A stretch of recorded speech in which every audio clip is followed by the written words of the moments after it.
Yo, what is going on, everyone? My name is Nick, or the Notorious Fantasy, and in today's video, we're going to be breaking down my top 36 running back rankings and tiers for week number 10 of the 2024 fantasy football season. But before we could go in depth through all of my rankings and tiers at the running back position for week 10, I would like to ask that if you guys are new to the channel and you do end up enjoying today's video, then please make sure to hit that subscribe button like it owes you some money. Leave a like on today's video. It would help me out a ton, whether you are new to the channel or not. And without further ado, let's get into my top 36 running back rankings and tiers for week number 10 of the 2024 fantasy football season. We begin with my no-brainer running back ones tier with my running backs 1 through 7. At number 1, we have Saquon Barkley of the Philadelphia Eagles going up against the Dallas Cowboys in Jerry's World this week. Now, Saquon Barkley is obviously going to get a lot of gawk 9,000 specials from a lot of people because of that crazy spin move into reverse hurdle up against the Jacksonville Jaguars last week in a performance where he was the running back number 1. But not only does that game need glazing, his whole entire season does, going up against the Dallas Cowboys, a defense that is down terrible, a team that is down terrible. You're going to be seeing a whole ton of running from this Eagles offense, and I expect Saquon Barkley to easily finish inside of the top 7. At number 2, we have Devon Achane, running back of the Miami Dolphins, going up against the LA Rams in LA. Now, with Tua Tagovailoa under center, Devon Achane has been the running back 3, the running back 2, the running back 2, and the running back 2. So 4 games played with Tua Tagovailoa, 4 games inside of the top 3, so why not rank him here yet again, especially up against a Rams defense that gets pulverized by the running back position. At number 3, we have Bijan Robinson of the Atlanta Falcons going up against the Saints in New Orleans. Now, early on in the season, if you had Bijan Robinson, you were probably pulling your hair out thinking about how you drafted a bust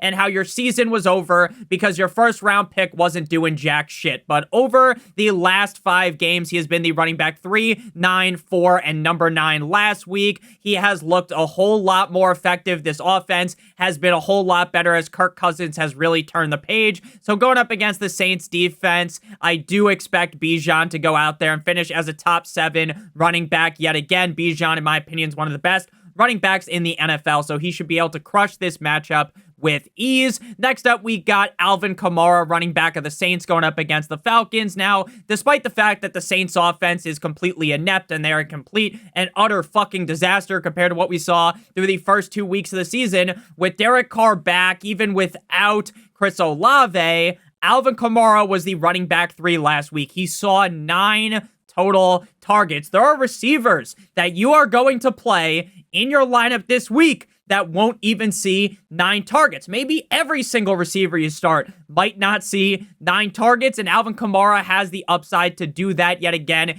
Derek Carr is the check down king. The Falcons defense is definitely better than people give him credit for, but Alvin Kamara has been a beast this season, even throughout the adversity of Timu, Patrick Mahomes, Spencer Rattler under center, or Jake Hayner. So Alvin Kamara has been able to elevate himself throughout all this bullshit, so no reason to panic on him. I got him very confidently inside of the top 7. Next up, we got Kyren Williams, running back of the LA Rams, going up against the Miami Dolphins. Now, the Dolphins defense last week actually played very good up against the run. James Cook wasn't really able to get anything going. Now, Ray Davis did catch a dump off and take that shit directly to the crib, 65 yards, or maybe it was like 63 yards.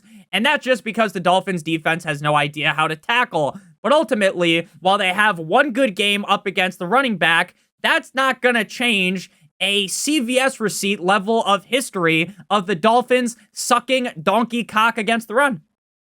Kyren Williams is one of the most on-fire running backs in the NFL. Sure, he didn't score a touchdown last week, but his prior games, every game this season, and dating into multiple other games last year, he scored 1 or more touchdowns. This guy has 10 touchdowns on the season in 8 total games. So going up against the Dolphins, I expect him to shake that performance off, and I expect him to run a train on my sorry Dolphins defense. Next up, we got Joe Mixon going up against the Detroit Lions at home in Houston. Definitely not a great matchup for Joe because it could be Houston. We have a problem here, but Nico Collins seemingly returning. The offense should be able to get their wheels turning a lot faster, being able to keep Joe Mixon as a very safe pick. Last week was his worst game of the year, where he played the whole game and he was the running back 15. Prior to that, running back 6, 4, 2, and 2. This week, I think he gets back to his old ways and balls up against the Lions. Final guy in this tier is Breece Hall of the New York Jumbo Jets,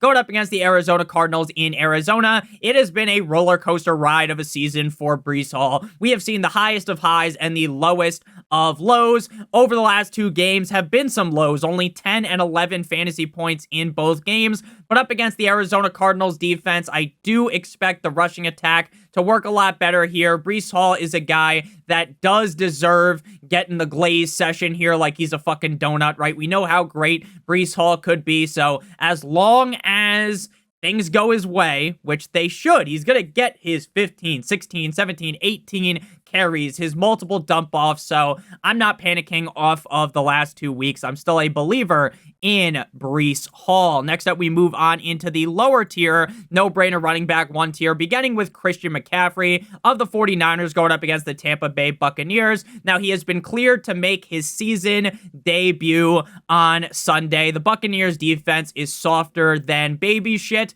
The only reason why McCaffrey isn't ranked inside of the upper echelon tier, or honestly even just ranked as the running back 1, is because the fact that they might use the just the tip technique. And what I mean by that is they might ease him in, right? They might not go full balls to the wall, 95+% of the snaps for Christian McCaffrey. They might look to tease him in, right? Just let him play 40% of the snaps or 60% of the snaps, right? And even with 40 or 60% of the snaps, Christian McCaffrey is going to beat the ever-living shit out of a defense, especially like the Buccaneers. So there's no real reason to full-on panic, but I'm not ready to put the crown on his head like he's the Burger King just yet, because again, I do have some slight worries about the workload. Next up, we got DeAndre Swift going up against the Patriots at home in Chicago.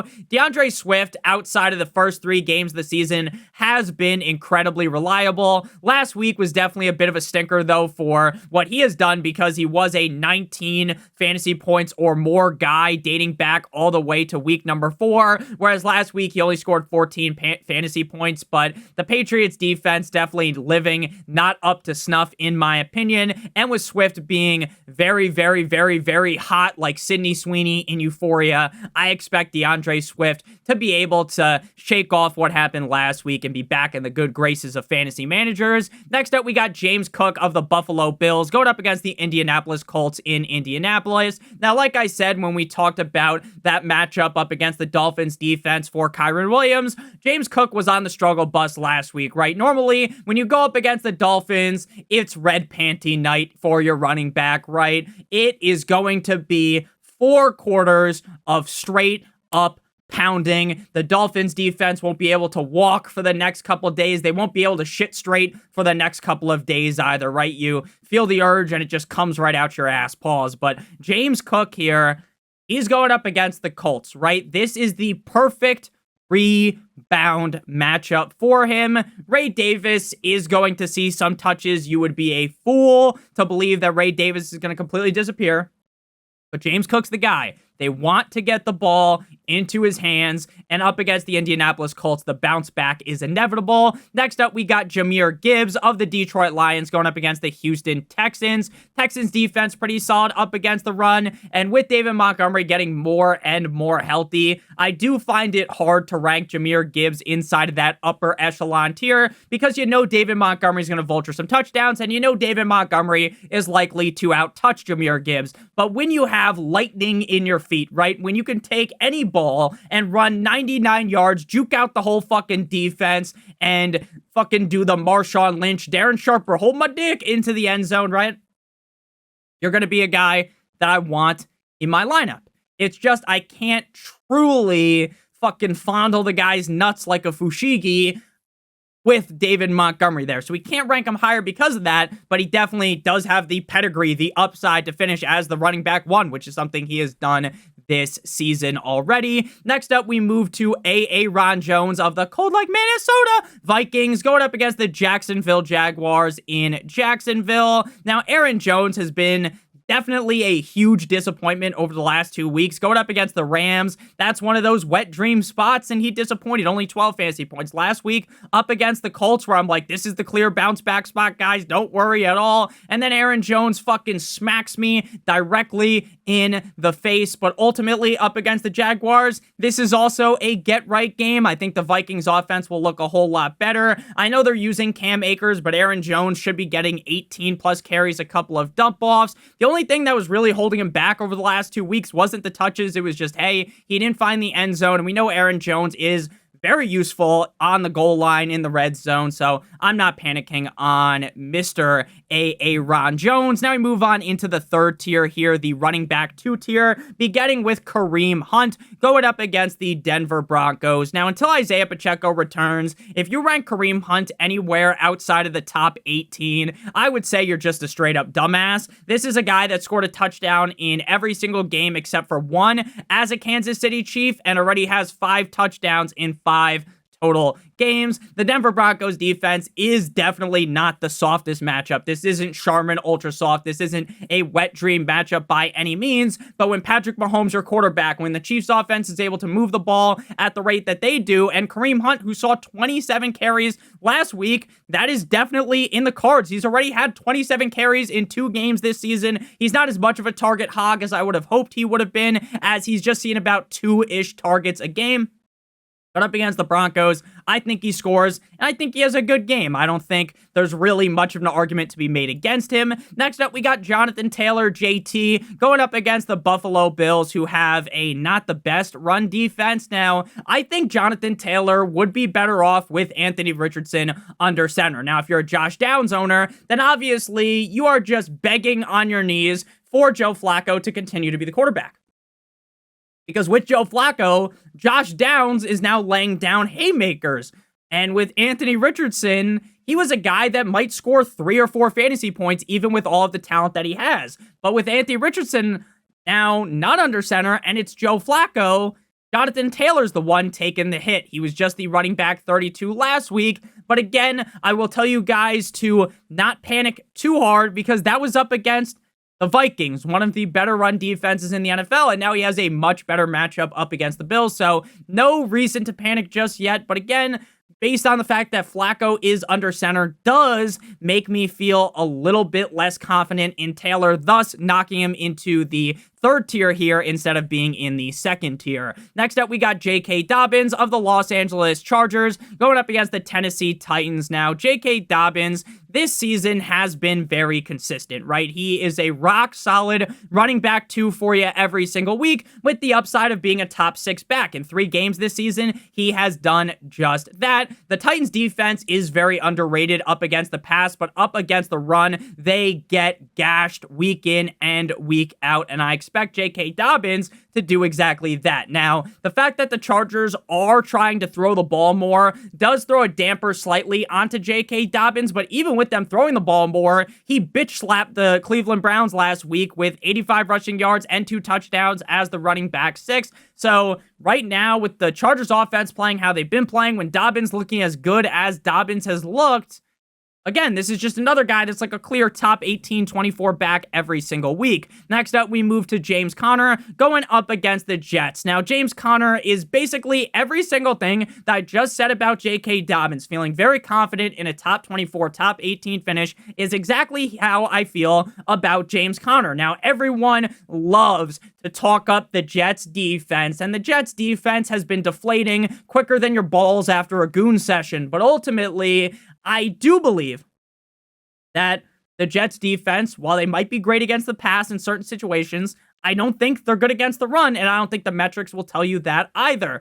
Now, the biggest problem with James Conner has nothing to do with James Conner's ability. I get he's getting older, and I get there's always the try to take James Conner away from being the clear lead back on the team, give more touches to Trey Benson, give more touches to Amadi DiMarcado, but instead, they want James Conner to be the guy. The problem is that the offense is very hit or miss. There are games where the Cardinals offense looks unstoppable. They look like the Warriors back in the late 2010s, right? They're unstoppable, unbeatable. Like the Chiefs in a Super Bowl, right? Unless they're playing up against Tom Brady.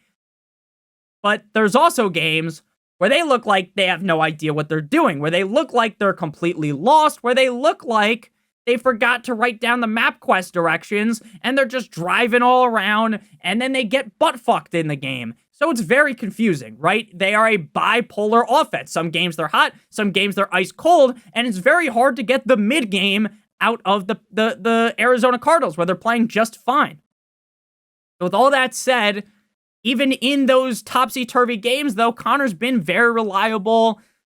I think this might be a game where the Jets, this is like a Jets defining moment game, right? Now they're back in the playoff contention, right? Are they going to show up, or are they going to shit down their pant leg? Either way, though, I do believe James Conner is involved enough and good enough to be a top 24 back going forward. Before we talk about the rest of the running backs here, though, in the rankings for this week, I would like to give you guys a quick word for our friends, our partner over at Underdog. If you're brand new to Underdog and sign up using promo code Notorious, you receive your free pick, which today, on Thursday, or tomorrow, or today's Friday, today on Friday, or tomorrow on Saturday, will be Kevin Durant higher than half a total point. You match that with any other player playing in the NBA or any player in the NFL, and if both of your picks hit, you will receive 3 times what you put into your pick'em. If you do multiple other picks, they all have to hit, and the payout will be higher. In that case, plus you receive a first-time deposit offer of up to $1,000 in bonus cash. So make sure you check that out, promo code Notorious, to get your free pick, plus a first-time deposit offer of up to $1,000 in bonus cash. So back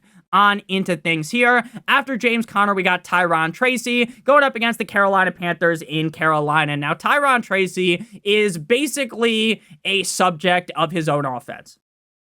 If Daniel Jones doesn't show up, it's going to be hard for Tyron Tracy to really show out, right? And with the Giants' offense being very spotty like a fucking Dalmatian, I don't think I want to be the guy that every single week is super high on Tracy. I'm lower compared to expert consensus rankings by multiple spots on Tracy. But again, while I rank him lower, I am still a huge fan of him. I talked him up all summer long. I love this matchup against the Panthers in Germany.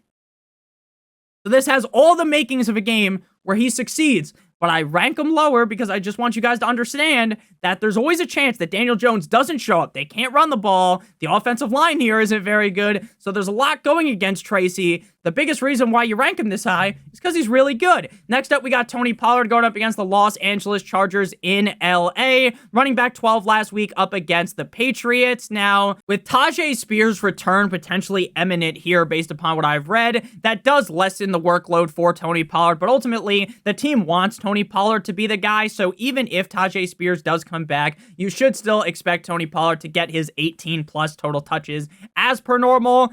The biggest problem with Pollard here is the matchup. The Chargers defense is real solid, so not going to get too high on him, but if you have to play him, I would just assume he finishes inside the top 24 like he has done every single game this season outside of 2. Next up, we got Chuba Hubbard going up against the Giants. Now, the fact that Jonathan Brooks is back could really lessen the amount of touches that Hubbard gets. Now, my assumption is coming off that injury, they use the just the tip approach, right? They slowly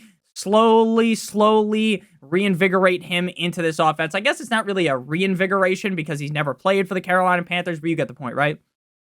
Further push him into this offense. Now, the team did just pay Chuba Hubbard. They gave him a 4-year extension for $33.2 million, which really kind of confuses you. Hey, why did they draft Jonathan Brooks? But they also played Sanders a couple of fucking years ago, so it seems like the Panthers really just not that great of an organization, but Chuba Hubbard's a really good player, and even with Bryce Young, last week, Chuba was the running back 10. The only thing that's really dampening my ranking of him is the fact that Jonathan Brooks is back, and I think he plays more snaps compared to the normal guys behind him like Miles Sanders. Next up, we got David Montgomery going up against the Texans in Houston. Death taxes David Montgomery, top 24 running back. If this matchup was a lot better, if I felt a lot more confident about the matchup, he would be ranked higher. But up against the Texans, this just feels like the running back 20 to 24 game. Next up, we got Ramondre Stevenson going up against the Chicago Bears in Chicago. Now, Ramondre Stevenson is a guy that is very hard to predict, and he's another one of these guys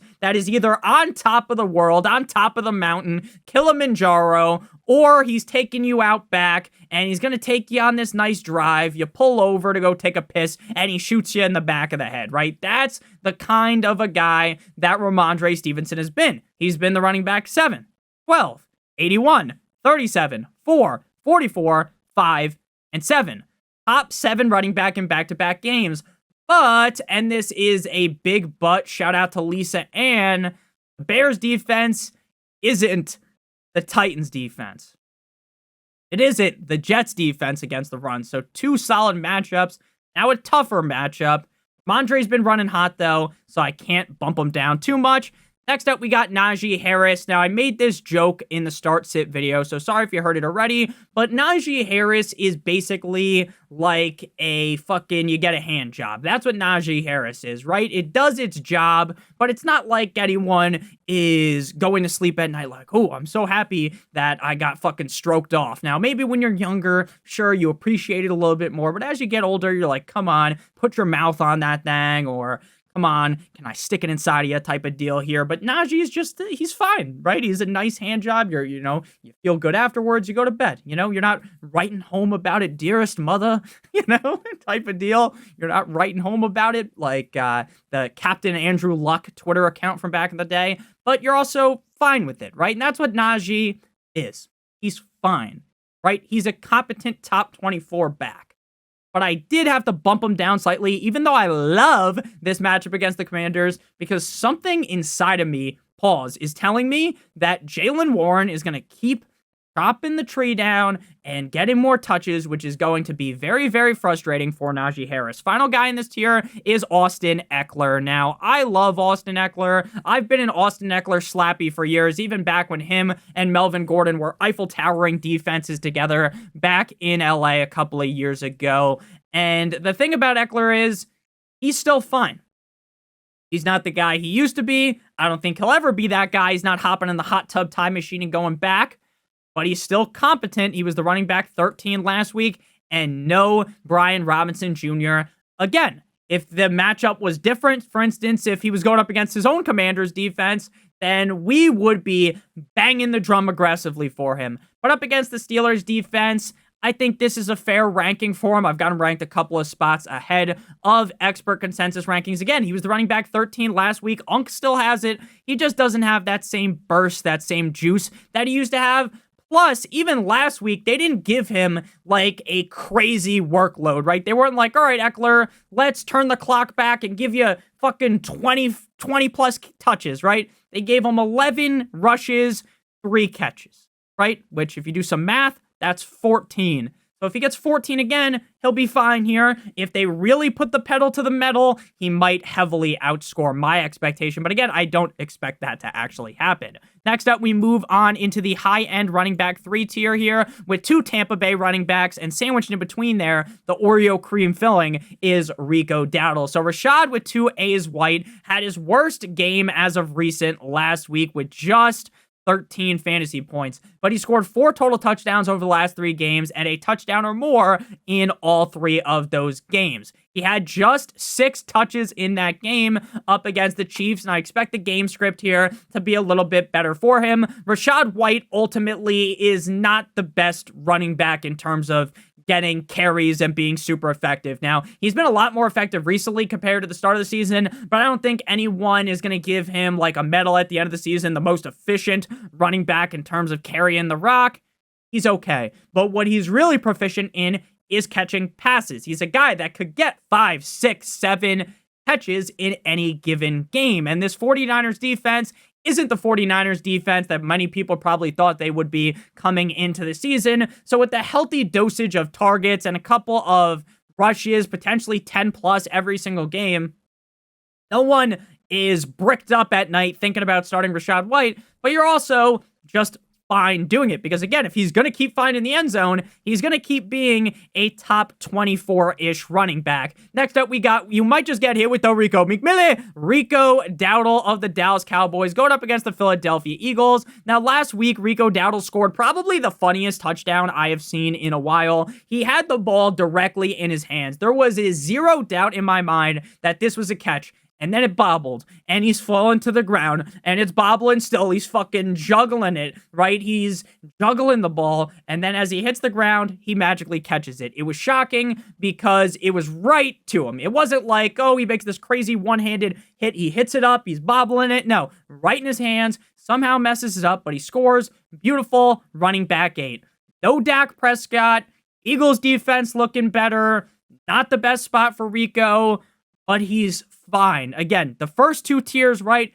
You're really happy that you have them, right? You're really happy that those guys are going into your lineup. The 3rd tier, the running back 2 tier, right? You like those guys as solid running back 2. Sure, if one of these guys is your running back 1, you're not feeling the best, but it's fine, right? And then you get into the high-end running back 3 tier where we are right now. It's okay, right? Again, I'm not ecstatic to start Rachaad White. I'm not ecstatic to start Rico Dowdle. I'm not ecstatic to start Bucky Irving, but it's okay. Everything is okay. Once we get after this tier is where it's like, pray to the gods above that something happens. That's why the final tier is titled the YOLO tier, because you really need the football gods to align, the chakras to align. Need to go to bed wearing your underwear backwards. You gotta fucking put on a backwards rally cap on, watching the game, hoping that something goes your way. This tier, it's okay. Look, if Dak was healthy, I'd like Rico a lot more. If the Eagles defense wasn't really starting to assemble like the Avengers, then yeah, I would feel a lot more competent and confident, but in the scenario we're in right now, this just kind of feels like the high-end running back 3 range for him. Final guy here is Bucky Irving. Now, just like Rachaad White, Bucky Irving disappointed last week, but Bucky was much worse than Rachaad White, right? Rachaad White scored the touchdown, so it wasn't too bad, right? But Bucky was the running back 41 with 6 fucking points. But I told you guys last week not to hop on your high horse. Don't be no Paul Revere and be declaring, I do declare that this is a great matchup because the Chiefs are the toughest defense against the run in the National Football League. Now he goes up against the Niners, a much better matchup. Prior to last week, running back 18, 16, and 12 prior to last week's running back 41 performance. So I don't expect him to get back to that level of play, but he's fine. He's a fine running back. It just kind of sucks that him and Rachaad are in the same backfield because if they were on different teams, then you'd be able to rank one of them, or probably both of them, a whole lot higher. Next tier here, we move into the running back 3 tier with Javonte Williams and Tank Bigsby. Now, Javonte is facing up against the Chiefs, the toughest run defense in the NFL. Now, some of you guys might be stuck starting Javonte, right? Because you're dealing with a bunch of bye weeks, and Javonte's a player that, even in the toughest of matchups, I think Javonte is a lot better than his stats actually show. But with Sean Payton sucking off Audric Estime, with the fact that they use Jaleel McLaughlin, this could be a triple-headed backfield of death. And what you want in fantasy is the guy. You want the workhorse. Now, not a lot of backfields have the workhorse. So you want the guy that's leading the two-horse race, right? Whereas here, you've got a 3-headed fucking backfield of death for Javonte. Next up, we got Tank Bigsby. Now, I love Tank Bigsby. I would love to come on here and just rave about Tank Bigsby. I would love to wax poetically, to paint you a beautiful picture like Leonardo da Vinci, right? I would love to Bob Ross paint you this great game for Tank. For 1, he's going up against the Vikings. For 2, touchdown Jesus, Trevor Lawrence might not even play. For 3, they also want to use ETN. So Tank Bigsby is DOA, dead on arrival as of right now. Next tier here, the final tier here, YOLO. That's the motto. Shout out to Drake. Also shout out to The Lonely Island, who also made a song called YOLO. My favorite Lonely Island song is the one about Bin Laden. That is the best one, and if you disagree with that, sure, I Just Had Sex is funny, and I'm on a boat, motherfucker, take a look at me. That song with T-Pain is fire, too. They actually have some fire songs, but the Osama one is the funniest one, and hopefully we don't get monetized for saying that name. I didn't even think about that. Yeah, we'll be fine, though. We'll be fine. We talk about all types of stuff on here, so it should be good. I hope. Okay, so Raheem Mostert, touchdown dependent. The carries, not going to be the highest. Catches, not going to be the highest because they use Devon Achane as the fucking wide receiver 1 on the team. He's going to get 9 to 10 to 12 carries. 2 dump-offs. If he finds the crib, you're happy. If he doesn't find the crib, he's probably like the running back 34, like he was last week. Next up, we got Jaylen Warren. Now, until Jaylen Warren fully takes over, I'm not going to bang the drum for him, and I don't even know if he will ever fully take over, but the matchup up against the Commanders is good enough for his 9 to 12 carries and a couple of dump-offs to be fine. Next guy up is Tank Bigsby. Now, Doug Peterson did make it clear that Travis Etienne has not lost his job yet. Last week, he only had 3 carries, though, so that would kind of indicate that maybe he did. Again, tough matchup up against the Vikings, but he's going to get touches. That's why he's ranked this high. Next guy here is Tyler Algier going up against the Saints in New Orleans. Algier is live any week to score a touchdown. Now, the thing is, he's played in 9 games and has scored 2 total touchdowns. He's also live for the team for some reason, fading away from Bijan Robinson like a shot from Michael Jordan, and for some reason, they give it to Algier. He's live for that. He's had a game with 18 carries. He's had a game with 12 carries. More than likely, he gets 6 to 8 and maybe a dump off. If he scores, you're happy. If not, you're not happy at all. But again, that's kind of just the basis of once you get this low into the rankings, especially with 4 teams on bye, this is just what you're going to get. Ray Davis, final guy here, going up against the Colts in Indy. He was on fire in week 6, week 7, 18 points, 12 points. Then last week, 17 points. But sandwiched in between that up against the Seahawks was a 3 fantasy point performance. The team wants James Cook to be the guy. Ray Davis could vulture a touchdown at any given point. He's going to get a couple of dump-offs as well, but they also have Ty Johnson. So again, you don't want to really get too high up on Ray Davis. Again, these guys are all desperation plays in this tier. So thank you guys all so much for watching. If you did end up enjoying today's video, make sure you guys hit that subscribe button like it owes you some money. Leave a like on today's video. It would help me out a ton. Check out Underdog, promo code Notorious to get your free pick. Kevin Durant, higher than half a total point, plus a first-time deposit offer of up to $1,000 in bonus cash. I love you guys more than you'll ever know. Hope you have a great one. And as always, good boy.